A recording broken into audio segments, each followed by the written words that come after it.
오늘은 대운의문답 111문과 112문을 잇따라 고백하면서 제3계명이 무엇이고 제3계명이 명하는 것이 무엇인가를 함께 생각하겠습니다. 먼저 111문과 112문을 함께 고백합니다. 111문, 제3계명이 무엇입니까? 답, 제3계명은 너는 너의 하나님 여호와의 이름을 망령되이 일컫지 말라. 나 여호와의 이름을 망령되이 일컫는 자를 죄 없다 하지 아니하리라 하신 것입니다. 112문, 제3계명이 명하는 것은 무엇입니까? 답, 제3계명이 명하는 것은 하나님의 이름과 칭호와 속성과 규례와 말씀과 성례와 기도와 맹세와 서약과 제비뽑기와 행사와 무릇 그로써 하나님께서 자기를 알리신 모든 것을 생각과 묵상과 말과 글에서 거룩한 고백과 책임 있는 삶으로서 하나님의 영광과 우리 자신과 다른 사람의 유익을 위하여 존경하는 마음으로 거룩하게 사용하라는 것입니다.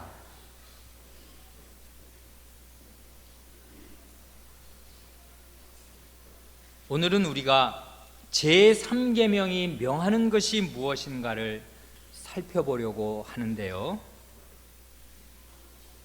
그러기 전에 먼저 큰 그림을 보는 것이 좋겠습니다. 크게 볼 때 제1계명과 그 뒤에 이어서 나오는 2, 3, 4계명의 관계는 이런 것입니다. 제1계명은 뭐냐 하면 너는 나 외에는 다른 신들을 내 앞에 있게 말지니라 하신 것이잖아요.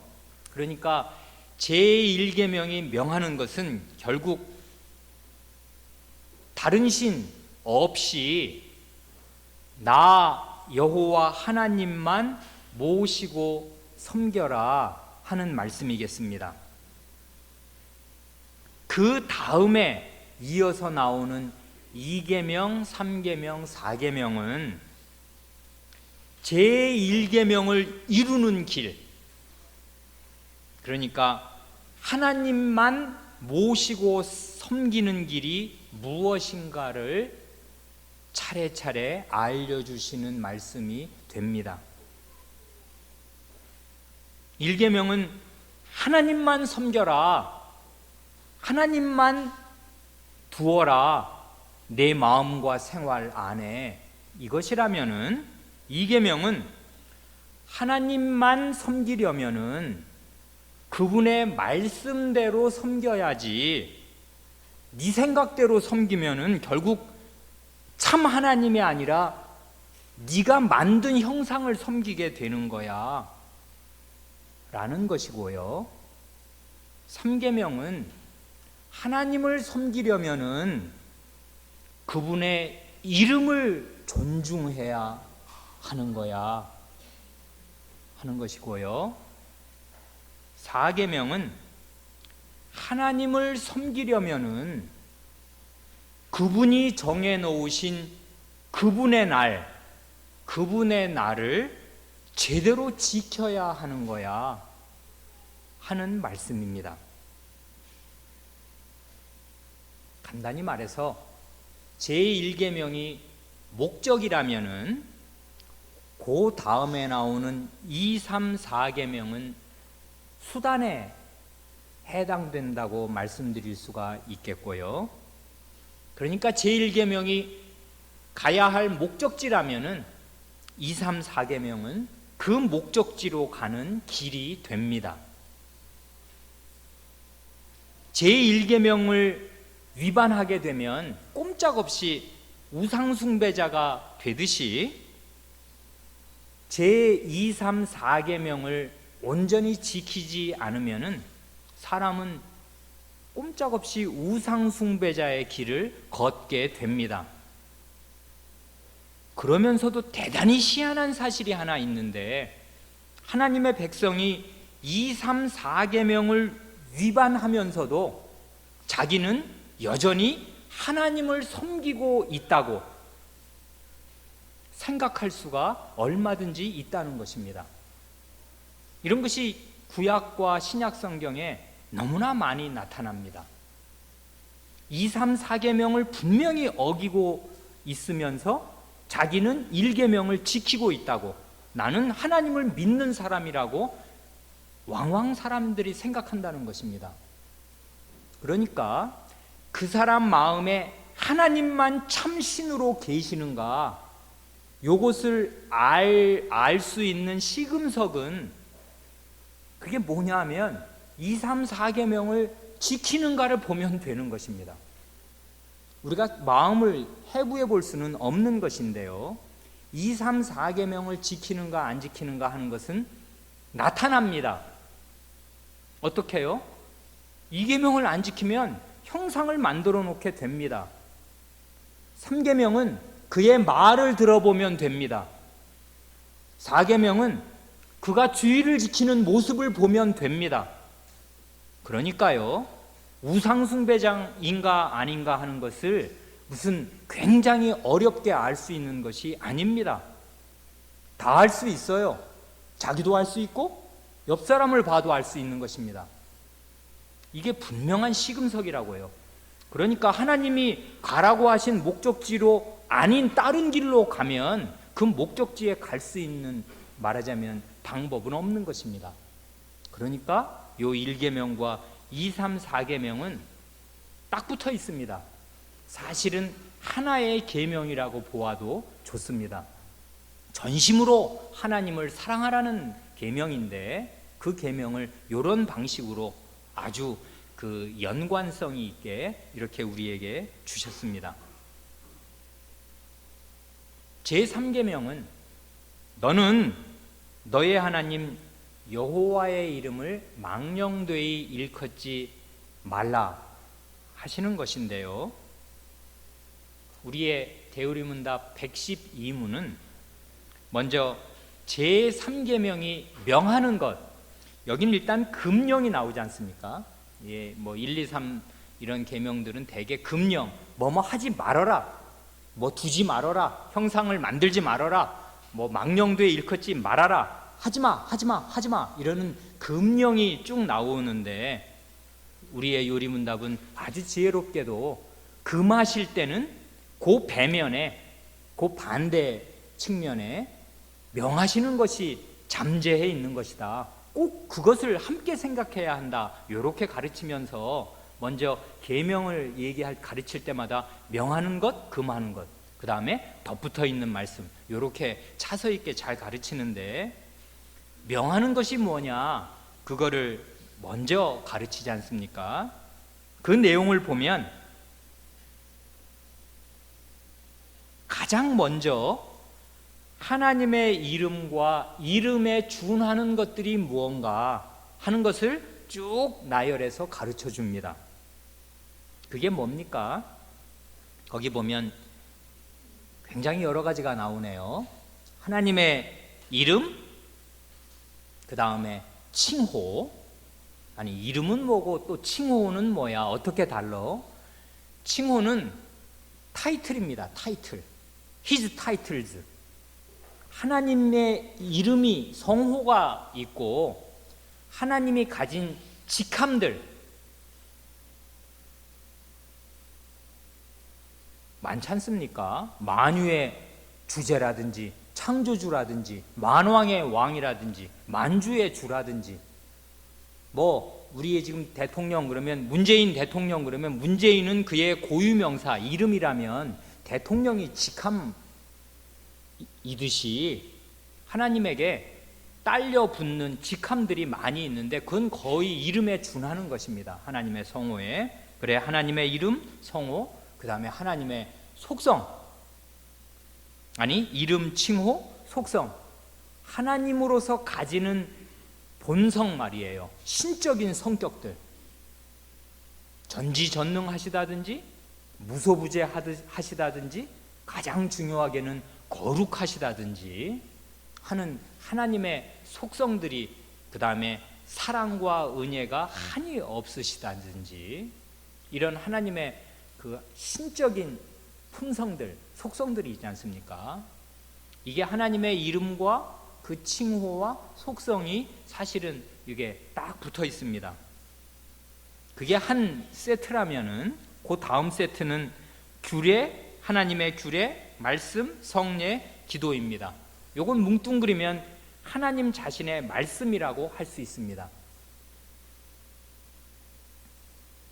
규례도 하나님께서 이렇게 하여라 하고 정해주신 것이고요.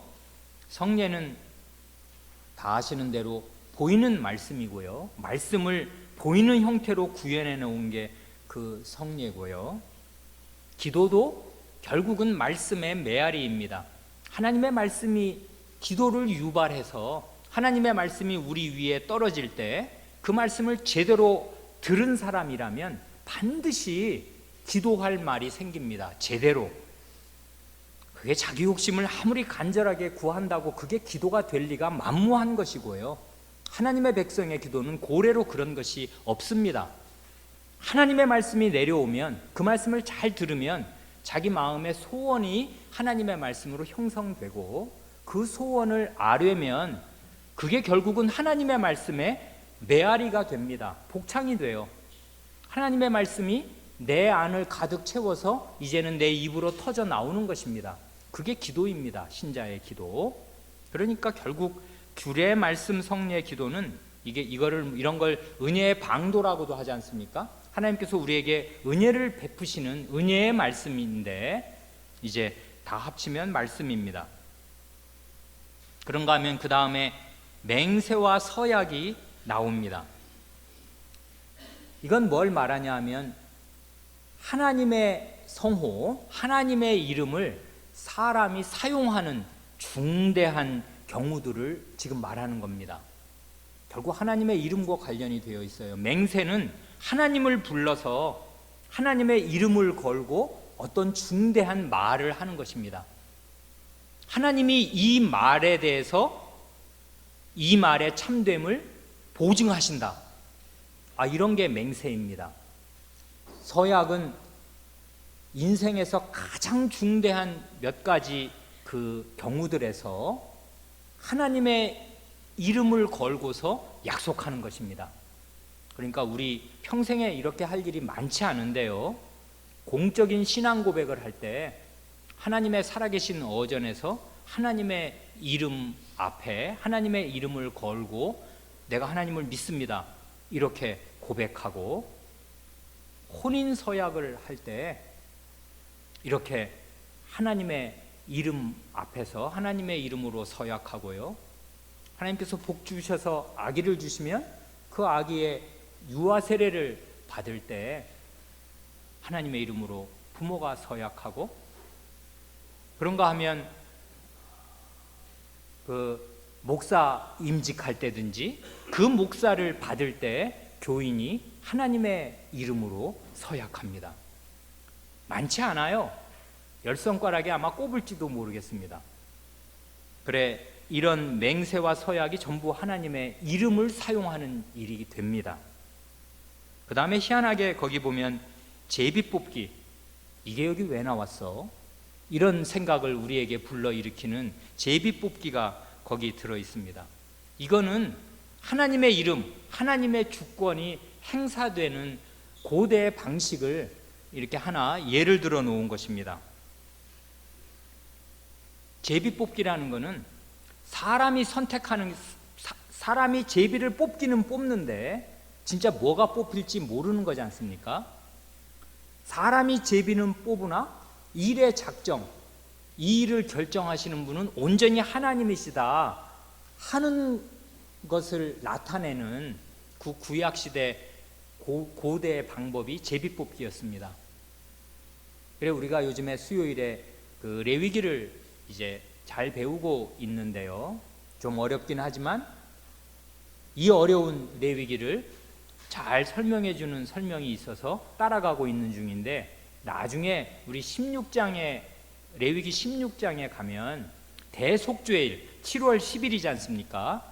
대속죄일에 염소를 잡습니다. 염소는 원래 굉장히 고집이 센 짐승이라 제물로 잘 안 쓰이는데, 순한 양이 늘 제물로 쓰이고 이 염소가 가끔 쓰입니다. 그런데 대속죄일에는 이 고집센 염소가 2마리 사용됩니다.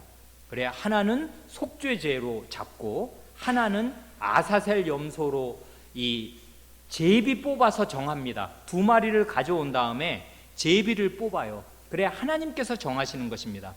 그러면 한 마리는 아사셀 염소로 이 이스라엘의 모든 죄를 그 머리에 진 채로 광야로 보내서 이제 죽도록 그렇게 이제 하는, 그때 제비를 뽑습니다.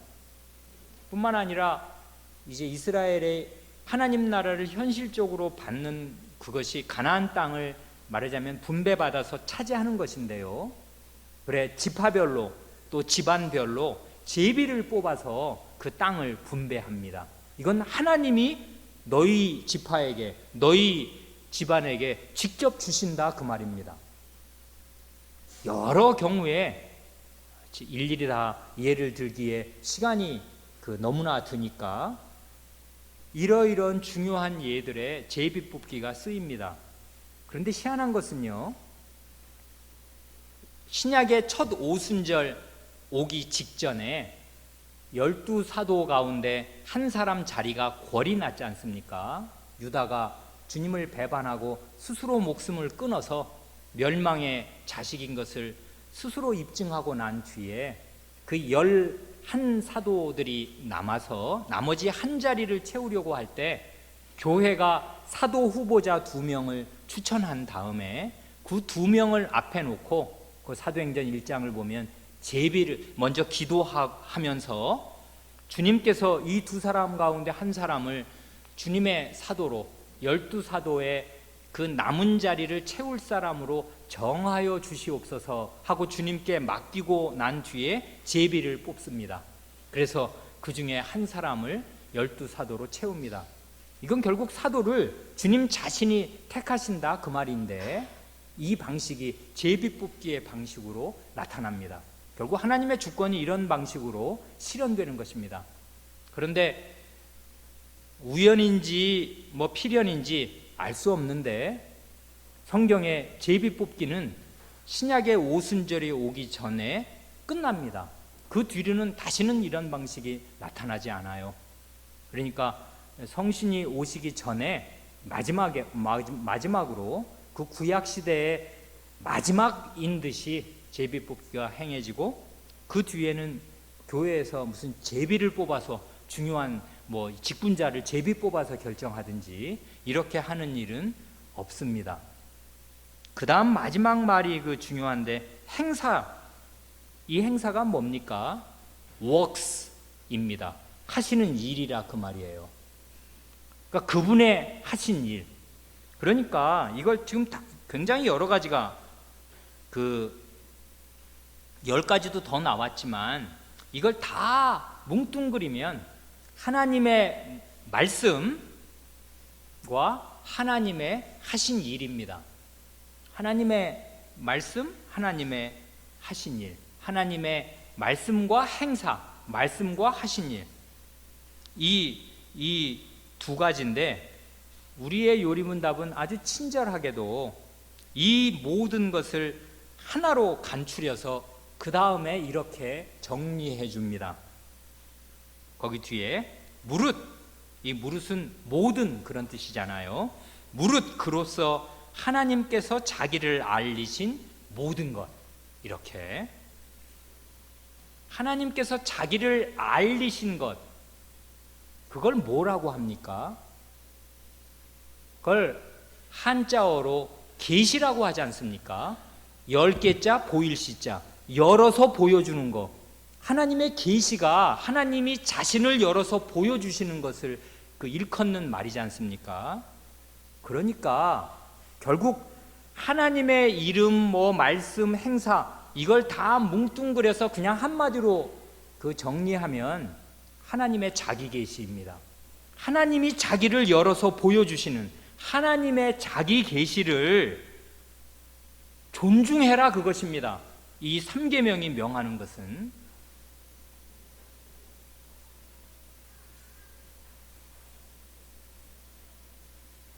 이 사실을 잘 생각하면요, 하나님은 자기를 열어서 보여주시는 분이시다. 그러니 하나님이 말씀으로든 이름으로든 행위로든 자기를 열어서 보여주시는 그 하나님의 계시를 존중해야 된다. 요걸 3계명에서 명한다면 이게 바로 2계명의 금령에 떨어지지 않는 유일한 길인 것을 우리가 알게 됩니다. 그러니까 2계명과 3계명은 얼마나 밀접하게 붙어 있는가, 얼마나 상호 보완적인가를 알게 됩니다. 우리가 지난 두세 주 동안 공들여서 살펴본 대로 2계명이 명시적으로 금하는 것, 아주 명명백백하게 하지마 하는 건 뭐냐 하면 형상숭배 하지마, 그거지 않습니까? 형상을 만들지 마, 형상에게 절하거나 섬기지 말어 하는 게 2계명이 명시적으로 금하는 건데, 2계명은 사실 거기까지입니다. 그런데 우리의 대의름답을 잘 가르친 우리 선조들은 그게 명시적으로 금하면 암시적으로 명하는 것이 있잖아요. 그게 뭐냐 하면 형상 숭배를 금할 때는 말씀대로 예배해 라는 게 거기 깔려 있는 말이에요 하고 가르쳐 주었지 않습니까? 그런데 사실 그게 2계명 문면에 나타나 있는 건 아닙니다. 말씀대로 예배하라는 말이 나타나 있지 않아요. 2계명은 일단 형상을 만들어 놓고 예배하면 그거는 꽝이야, 예배 안 돼, 이거를 금하는 거지 않습니까? 그런 2계명 속에 암시적으로만 들어있던 그것이 3계명으로 오면은 아주 명시적으로 드러나게 되는 것입니다. 사람이 예배를 드리기는 드려야 되겠는데 도대체 어떻게 예배 드려야 되는 것인가? 이게 왜 중요한 문제냐면요, 예배란 결국 지극히 높으신 그 하나님과 그의 피조물인 사람이 어떻게 관계를 맺는가 하는 문제 아니겠습니까? 하나님과 사람, 창조주와 피조물이 관계를 맺는 방식에 관한 아주 근본적인 문제입니다. 하나님을 사람이 어떻게 만날 수 있나? 하나님을 어떻게 가까이 할 수 있나? 과연 사람이 하나님을 만날 수 있나? 그리고 그분과 함께 보낼 수 있나 하는 아주 근본적인 문제입니다. 인간에게 가장 근본적인 문제가 그것이라고요. 하나님이 없다 그러면야 지 세상이니까 지 마음대로 사는 것이겠지만은 하나님이 계시면 그게, 그리고 그분이 창조주시라면 말이에요, 그분과 관계를 맺는 것이 가장 중요한 과제 상황이 된다고요. 그래, 이게 결국 하나님과 어떻게 관계를 맺을 수 있나, 하나님을 어떻게 만나고 어떻게 가까이 하는가, 이게 결국 예배인데, 이 예배가 어떻게 가능하게 되는가를 지금 자꾸 얘기하는 것입니다. 사람이 이렇게 하면 하나님이 기뻐하시겠다 하고서 자기로서는 자기 딴에는 선한 의도를 가지고 자기 생각대로 예배를 드리고 하나님 앞에 가까이 나오면은 그게 참 하나님을 가까이 하고 섬기게 되는 게 아니라 반드시 자기가 만든 형상을 숭배하게 되니 도대체 어떻게 하면 좋단 말입니까? 그러니까 하나님은 안 보여. 근데 하나님만 유일하게 내가 마음에 두고 살아야 돼. 그러니까 나는 최선을 다해서 하나님을 섬긴다고 섬기려고 하는데 내 생각대로 나온 거는 참 하나님하고 동떨어진 내 생각이 빚어낸 형상일 수밖에 없어. 이게 이계명이 주는 근본적인 문제제기입니다. 그럼 도대체 어떻게 하면 좋단 말입니까? 그거를 삼계명이 가르쳐 주는 것이에요. 삼계명이 가르쳐 주는 사실은 하나님은 어떤 하나님이신가 할 때 자기 자신이 누구인가를, 그리고 어떻게 자기한테 나올 수 있는가를 자신의 말씀과 행위로 밝히 계시하여 보여주는, 밝히 열어서 보여주는 계시의 하나님이시더라 하는 것입니다. 바로 이 사실이 하나님의 계시, 하나님의 자기 계시가 참된 예배를 가능하게 하는 것입니다. 정리해서 말씀드리면 1계명은 하나님이 누구시냐를 알려줄 때 하나님은 유일하신 분이야. 유일무이해. 딴 거? 그거 다 하나님 아니다. 참 하나님만 모셔야 한다. 유일무이하신 하나님을 가르쳐 준다면 2계명은 자기 백성과 참된 교제를 열망하시는 하나님을 우리에게 보여줍니다. 나는 껍데기하고 나 아닌 내 모조품을 만들어 놓고 그것을 끼고 살면서 그걸 나라고 착각하는 그런 식의 교제는 나는 사양한다. 나는 결코 그런 것에는 만족 못한다. 나랑 참되게 만나자. 참된 교제를 열망하시는 하나님으로 하나님을 계시합니다. 3계명은 그런 참된 교제를 가능하게 하기 위해서 자기를 열어 보여주시는 하나님, 말씀하시는 하나님, 행동하시는 하나님, 한마디로 계시하시는 하나님으로 하나님을 알려줍니다. 마지막 4계명은 구체적으로 교제할 날을 딱 지정해 놓으시고 기다리고 계시는 하나님으로 하나님을 알려줍니다. 그래 하나님을 섬길 수 있는 방법이 우리 앞에 밝히 제시되어 있는 것입니다. 이대로 가면 되는 것입니다. 모르는 게 아니에요. 모를 수가 없어요. 이 10가지 계명 가운데 하나님에 관한 그 4가지 계명이 하나님을 예배하는 방법, 하나님을 예배하는 길, 사람이 영생으로 가는 길, 영생을 실제로 누리는 길, 이걸 너무나 분명하게 가르쳐 줍니다. 그리고 위험성을 가르쳐 주어요. 위험이 너무나 많으니까 이게 거의 다 금령의 형식으로 되어 있지 않습니까? 안식일을 기억하여 거룩히 지키라는 4번째 계명에 오기 전까지는 하지마, 하지마, 하지 말라는 말로 점철됩니다. 왜요? 위험이 많기 때문에 그래요.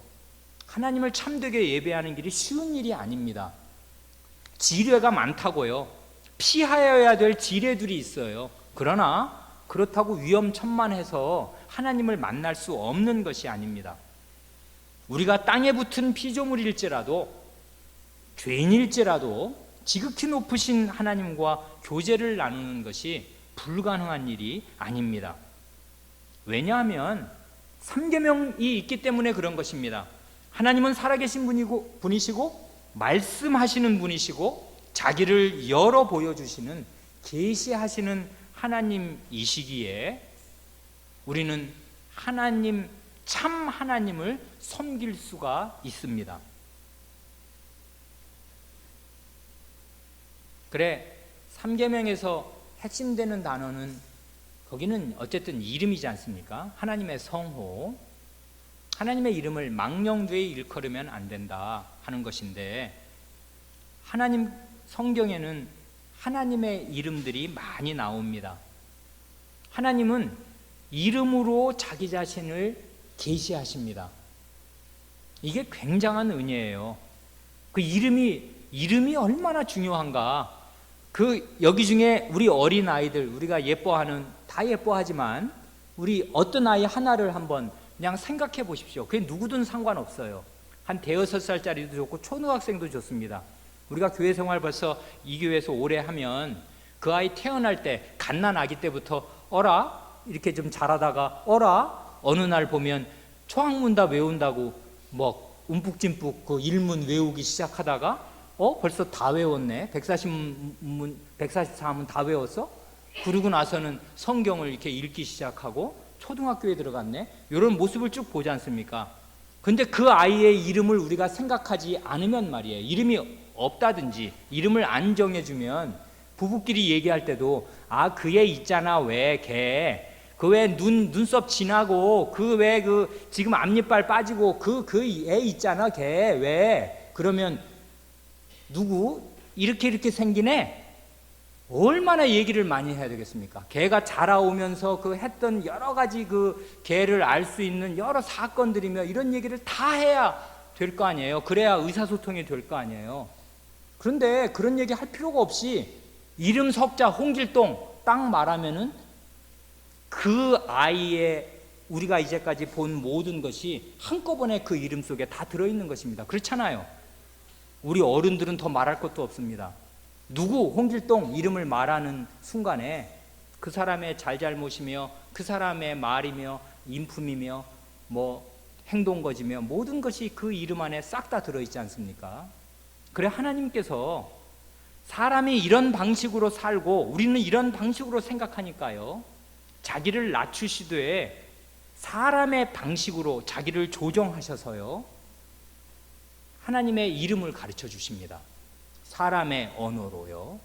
그래서 우리도 하나님의 이름을 통해서 하나님의 어떠하심, 하나님은 사실은 사람이 종잡을 수가 없는 너무나 크시고 위대하신 분 아니에요. 이걸 어떻게 정리를 우리가 할 수 있겠어요? 그런데 하나님께서는 우리가 정리해서 하나님을 알 만큼 알도록 이름을 계시하여 주신다고요. 자기의 이름을. 그런데 아주 희한한 사실은요, 사람의 이름과 아주 다른 점이 있습니다. 우리의 이름은 다 아시는 대로 홍길동, 그래 봐야 그 길한 소년인데 부모의 소망이 그냥 투영된 상태로 압축된 형태로 그냥 이름을 짓는 것이지 않습니까? 본질하고는 이름하고는 큰 상관이 없잖아요. 사형수들의 이름은 나쁘겠습니까? 다 좋을 거라고요. 근데 그 이름대로 안 됩니다. 우리의 이름은 그냥 가냘픈 희망사항일 뿐이에요. 그러나 하나님은 그렇지 않습니다. 특별히 하나님의 이름은요, 뜬금없이 그냥 쓱 주어지는 게 아니고요, 어떤 구체적인 사건과 맥락, 역사적인 사건들 가운데에서 자신의 이름을 계시하여 주십니다. 그래 그 이름의 뜻을 잘 알 수 있도록 그렇게 하여 주신다고요.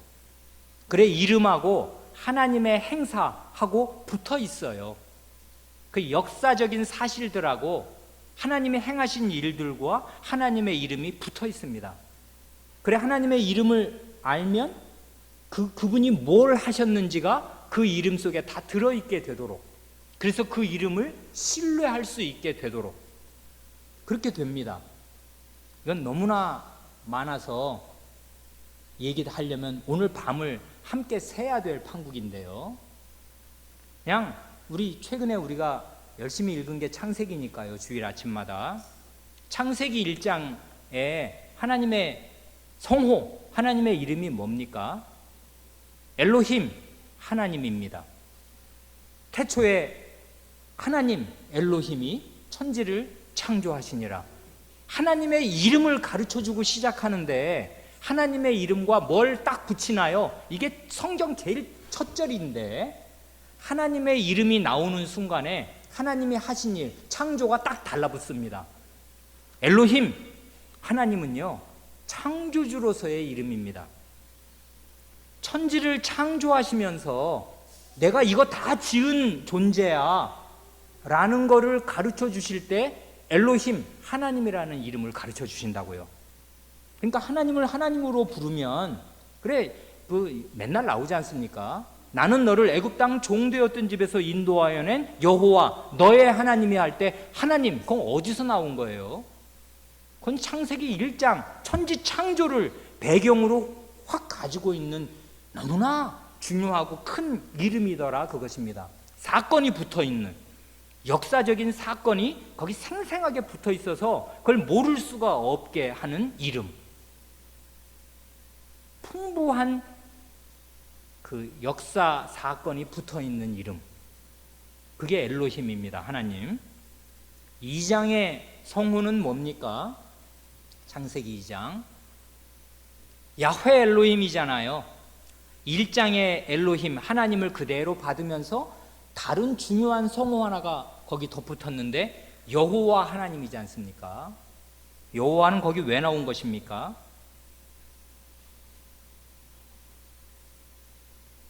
사람을 가까이 하시면서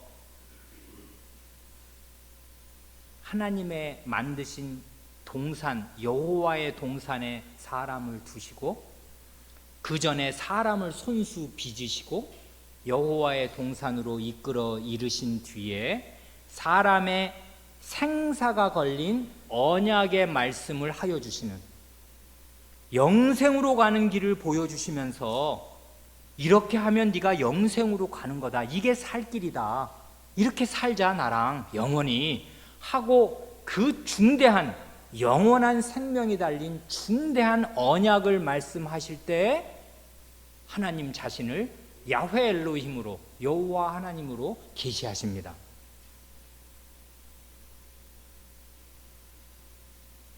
그런가 하면 창세기 14장으로 오면 그게 이제 아브라함이 그돌라오멜 동맹군, 동방에서 온 그 연합군을 격파하고 나서 이제 그 살렘 왕, 아마 예루살렘 지역에 있었던 왕이면서 지극히 높으신 엘 엘yon, 지극히 높으신 하나님의 제사장을 만나서 이 사람이 고백하는 하나님의 성호가 있거든요. 천지의 주제시요 지극히 높으신 하나님.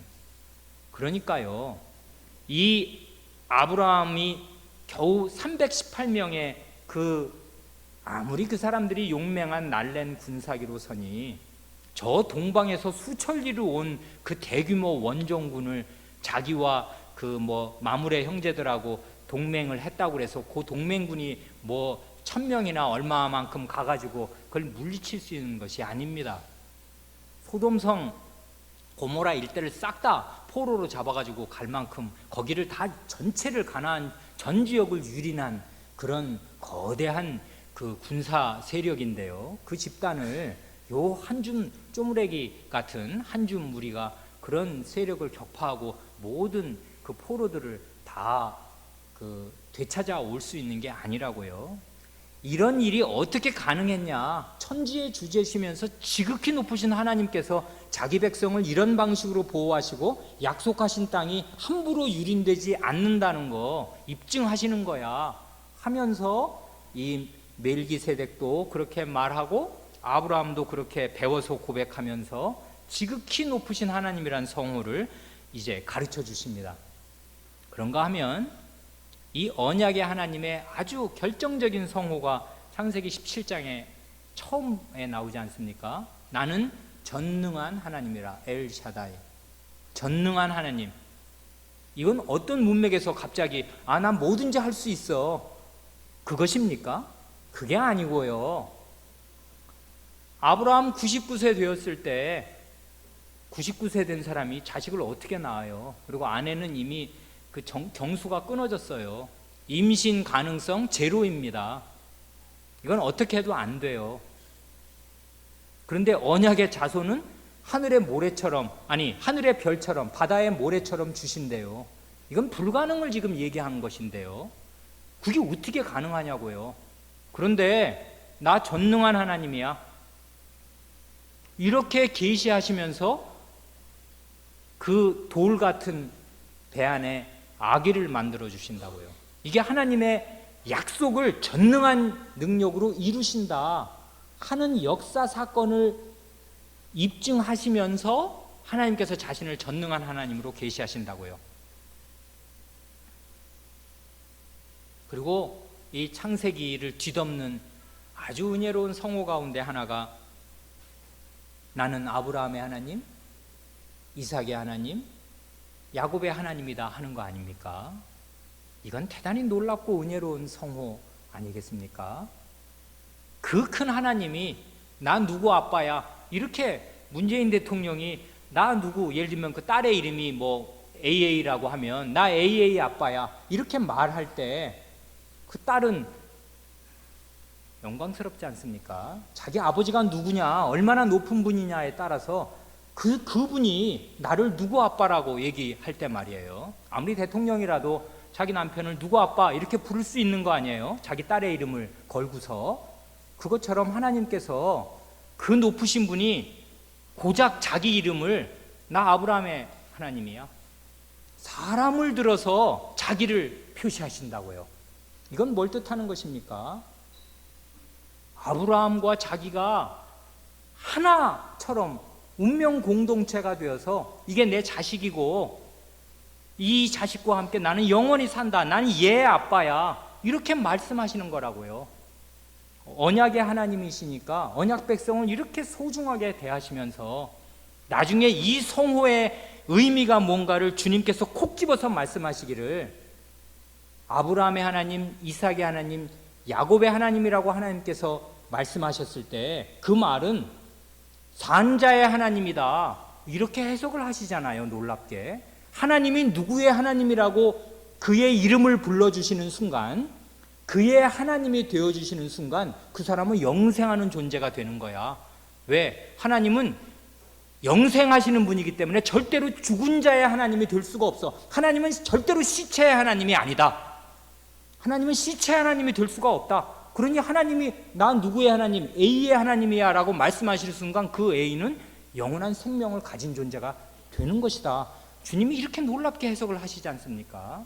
그러니까 하나님이 아브라함의 하나님이라고 자기를 말씀하시는 순간에 그건 하나님의 지극한 자기 비하, 겸비, 은혜, 말할 수 없는 은혜이면서 사람에게는 영생이 주어지는 것입니다. 그러니까 하나님의 이름은 놀라운 것이에요. 하나님의 이름은, 하나님이 원래 사람한테 자기 이름을 가르쳐줄 필요가 뭐가 있습니까? 그냥 하나님은 하나님이십니다. 이름이 있든 없든 하나님 자신으로 충만한데, 그걸 이렇게 이름을 지어가지고 우리한테 알려주실 때는 우리랑 관계를 맺고 싶은 거라고요. 그래, 하나님의 이름은 전부 우리에게 떨어지는 은혜입니다. 나를 이렇게 알아다오, 내가 너한테 이런 존재야 하고 역사 사건을 붙여서 늘 자기 이름을 이렇게 계시해 주시니까 하나님의 이름은 이게 우리의 구원이고 이게 우리의 살 길이고 이게 은혜 덩어리입니다. 거저 그냥 뜬금없이 무슨 이름 석자 명함 돌리듯이, 무슨 요즘에 시의원 나온 사람이 이런 명함 주고 그런 거 받기도 지겹지 않습니까? 알면 뭐 하겠습니까? 그렇게 해서 명함 돌리듯이 이름을 알려주는 게 아니라고요. 하나님께서 이름을 알려주시면 그게 우리한테 베푸시려는 은혜를 거기에 가득 담아서 주시는데, 아브라함의 하나님 그러면 그게 얼마나 아브라함에게는 최대의 은혜냐고요. 하나님이 누구로 자신을 지칭하냐면 세상에 나의 하나님이시란다, 나의 하나님. 이렇게 아브라함은 인식할 수 있는 거지 않습니까? 그런데 하나님, 우리가 다 하나님을 그렇게 부를 수 있다는 것입니다. 왜요? 하나님은 그리스도의 아버지거든요. 그리스도는 그리스도인들을 자기 뱃속에 품고 있는 존재입니다. 그러니 그리스도인이라면 누구나 하나님을 자기 아버지라고 부를 수 있어요. 하나님이 내 이름을 걸고서 내 이름을 들어서 나 아무개 아버지야, 아무개 하나님이야, 이렇게 말씀하시는 것입니다. 그리스도 안에만 있으면. 왜요? 그리스도의 아버지이시니까 그렇습니다. 그러니 하나님의 이름은 말할 수 없는 은혜입니다. 이게 구원이에요. 사실상 하나님의 이름이 우리에게 알려진다는 사실이, 그게 하나님의 구원이라고요. 이름을 알려주시면 우리를 위해서 무슨 일을 했다는 것을 거기가 반드시 들어있거든요. 그래, 출애굽기 아까 우리 창세기 2장에서 벌써 그 여호와 하나님이라는 성호가 야훼 엘로힘이 나옵니다마는 출애굽기의 아주 대표적인 성호, 출애굽기가 그냥 다 합쳐서 이거 하나를 가르쳐 주려고 해 라는 성호가 있다면 출애굽기는 여호와 성호의 의미가 뭔가를 가르쳐 주는 그런 책 아닙니까? 여호와가 누구시냐? 여호와 출애굽의 구원을 베풀어 주시는 하나님이야. 이런 분이야. 10가지 재앙, 홍해, 그 다음에 시내산 강림, 이런 걸 모든 걸 다 합쳐서 여호와 하나님, 언약의 하나님, 그 백성과 함께 언약을 맺으셔서 영원히 살기를 열망하시는 그 하나님, 그리고 그 열망을 이루시기 위해서 너무나 큰 구원을 큰 능력으로 베푸시는 하나님, 이걸 그냥 출애굽기는 아주 웅변으로 보여준다 그 말입니다. 여호와 하나님, 그 여호와 성호에 대한 주석이라고 보아도 무방합니다. 출애굽기는 이런 식입니다. 하나님의 이름이라는 게요, 이게 정말 끝이 없다고요. 이런 식으로 우리가 하나님이 자기 이름을 계시하신 사건과 그게 어떻게 우리에게 은혜가 되는가를 생각하면 이게 정말 성경을 다 들어서 줄줄이 가야 된다고요. 하나님은 이런 방식으로 자신을 계시하십니다. 알려주어요. 그러니까 알려주신 만큼은 우리가 알아야 하고, 안 만큼은 예배할 수 있어요.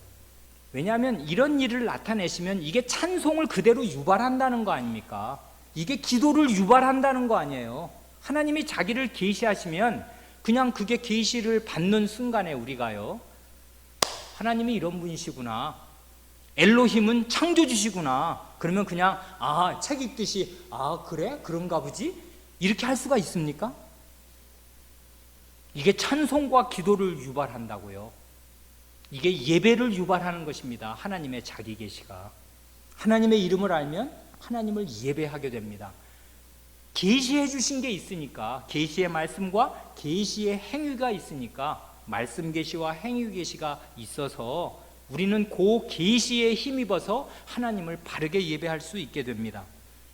그러니까요, 하나님께서 받으시는 예배가 불가능한 것이 아니에요.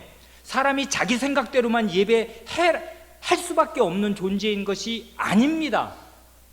예배할 수 있는 길이 있어요. 하나님께서 자기 자신을 아주 풍부하게 가르쳐 주시거든요.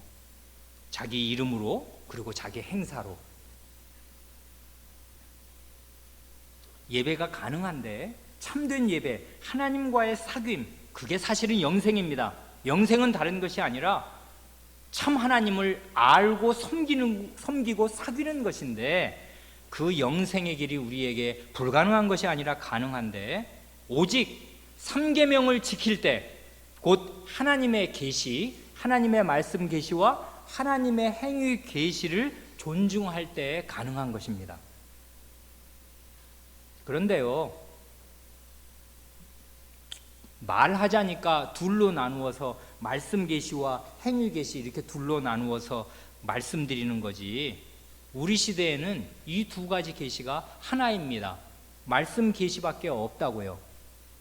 하나님의 말씀 성경이 기록되는 순간, 그 전 몇천 년의, 그 1500년 이상의 과정 동안에는요, 말씀이 다 기록된 게 아니니까 하나님이 구원의 큰 일들을 척척 행하시면서 그 일을 행하시기 전에 내가 이런 일을 행할 거야 미리 예고도 하시고, 말씀이죠. 그 다음에 그 일을 하시고, 행위죠. 행위 계시. 그 다음에 다시 내가 이 일을 행한 게 이런 뜻이야 라고 설명도 하시고, 그래야 말씀 계시가 있고 행위 계시가 있고 이 또다시 말씀 계시가 있고 해서 이 말씀과 행위가 어우러져서 그 계시가 우리에게 쏟아져 옵니다마는, 하나님이 하실 일을 다 행하시고서는 이제 하나님의 계시 전체가 딱 완성된 것입니다. 닫혔어요. 이 하나님의 말씀으로 완성이 되었다고요. 지금도 하나님은 무슨 일을 행하십니다마는 이걸 계시라고 할 수가 없어요. 하나님이 지금도 여전히 세상을 붙들고 계시고, 하나님이 우리를 먹여 살리시고 우리의 숨을 다 이렇게 지켜주십니다마는 여기서 우리가 새로운 계시를 받는 것이 아닙니다. 계시는 완성된 것이에요. 그래, 하나님의 말씀 계시와 행위 계시는 이미 하나님의 말씀 안에 다 완성되었습니다. 이제 마지막으로 하나님이 성경에, 말하자면 성경 밖에 일을 하나 행하신다 그러면 그것도 밖에 있는 건 아닌데, 그리스도께서 다시 재림하셔서 영원한 세계를 확 펼쳐주시는 거, 그거 하나만 남은 것입니다. 큰일이라고는. 그 일도 이미 하나님이 하나님의 말씀 가운데 예고하여 주셨습니다. 행위로 나타나지 않은 건 그거 하나 남은 것입니다. 그러니까 이제 우리에게는 이 하나님의 말씀이 전부입니다. 이게 계시의 총집합이라고요. 그러니까 하나님의 말씀을 존중하고 그리스도의 모든 말씀, 내가 너희에게 분부한 모든 것이라고 하신 그 그리스도의 모든 말씀을 다 배우고 존중하는 것이, 이게 바른 예배, 영생을 가능하게 하는 유일한 일입니다. 하나님을 가까이 할 수 있는 유일한 길이라고요.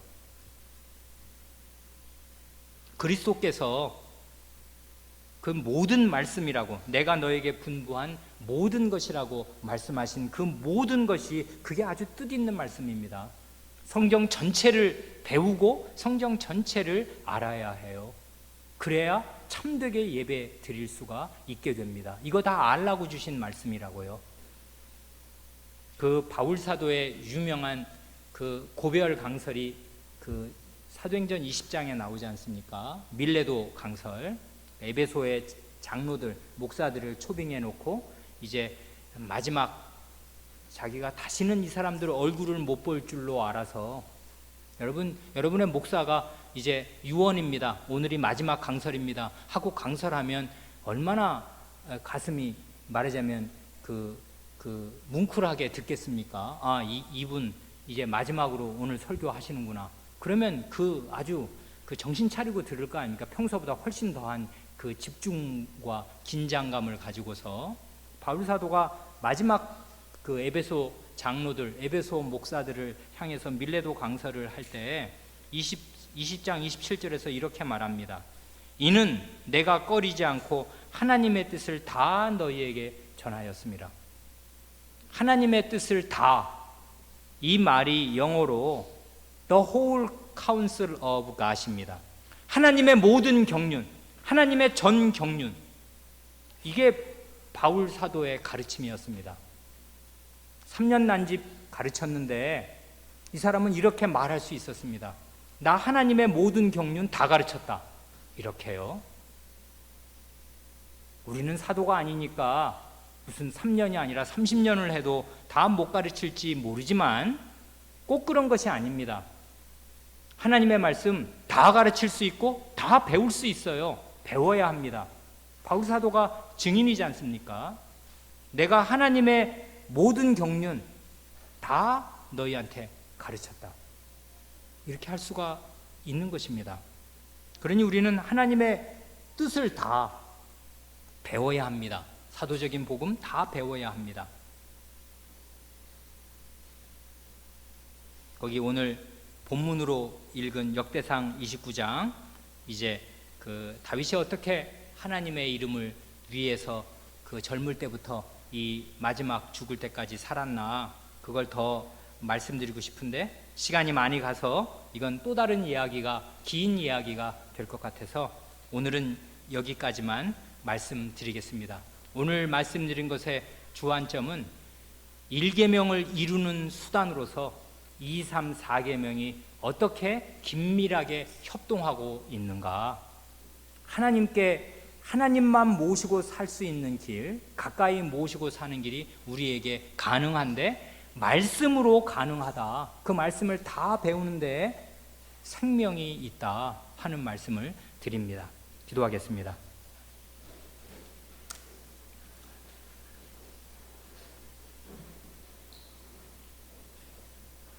하나님 아버지, 친백성에게 찾아오셔서 남녀노소 전 국민을 한자리에 모으시고 장엄하게 임재하시되 나팔 소리와 구름과 치솟는 불길과 흑암 가운데 임재하셔서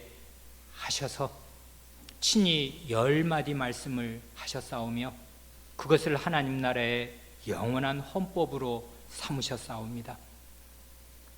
하나님은 그때에도 살아계신 것처럼 오늘도 여전히 살아계셔서 하나님의 백성을 찾으시면서 이 10마디 말씀의 뜻을 저희의 마음에 가르쳐 주시는 줄을 믿사옵니다.